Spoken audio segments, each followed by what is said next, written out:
জন্য এই সোহরাওয়ার্দী উদ্যানে বাংলাদেশ জামায়াতে ইসলামীর উদ্যোগে সোহরাওয়ার্দী উদ্যানে জুলাই যোদ্ধা এবং শহীদ পরিবারের সদস্যদের জাতীয় সমাবেশে যোগ দিতে সারা দেশ থেকে আসেন অভ্যুত্থানে অবদান রাখা কয়েক হাজার মানুষ। বাংলাদেশে কোনো অস্থিতিশীলতা চাই না।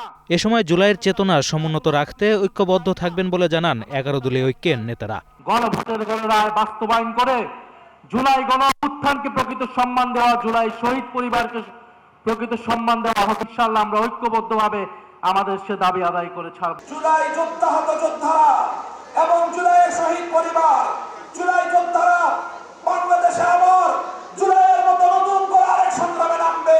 বিএনপি ক্ষমতায় গিয়ে নব্য ফেসিবাদী রূপ ধারণ করেছে বলে অভিযোগ করেন বিরোধী দলীয় নেতা ও জামায়াত আমির ডাক্তার শফিকুর রহমান।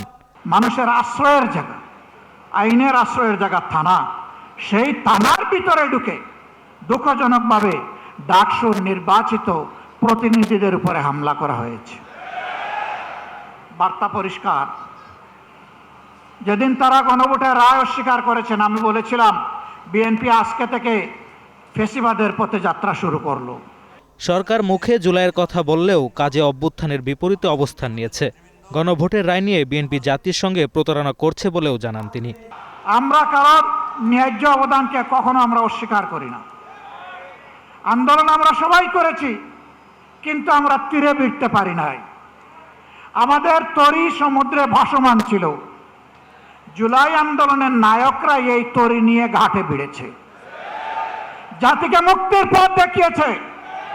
তাদেরকে সম্মান করতে, ভালোবাসতে শিখুন, তাদের নিয়ে তুচ্ছ তাচ্ছিল্য করবেন না। সমাবেশ থেকে সরকারের প্রতি অভ্যুত্থানের আকাঙ্ক্ষা বাস্তবায়নের দাবি করেন 11 দলীয় ঐক্য সহ জুলাইয়ে অংশগ্রহণকারীরা। কান্নাকাটি করছিল শহীদ পরিবারের কাছে, তখন আপনাদের ছুটে যাওয়ার সময়। Sanjid Hasnat, green news, Dhaka.